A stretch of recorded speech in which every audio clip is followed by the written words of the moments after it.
Ito naman ho mga donasyon sa kampanya ng mga kandidato, abay dapat din ho palang may resibo ayon ho yan sa BIR. Brigada Maricar Sargan, i-brigada mo! Brigada Live Report.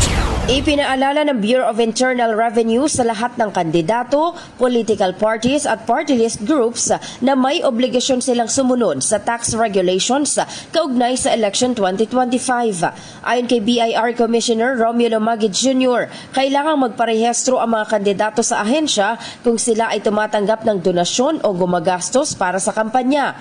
Kailangan din nilang mag-issue ng resibo para sa lahat ng natatanggap na kontribusyon kahit ito ay cash o in-kind.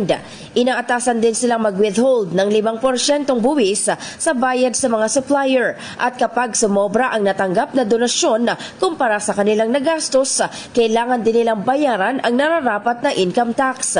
Bukod dito, maliban sa COMELEC, dapat ding magsumite ang mga kandidato at partido ng kompletong listahan ng kanilang gastos at natanggap na kontribusyon sa BIR.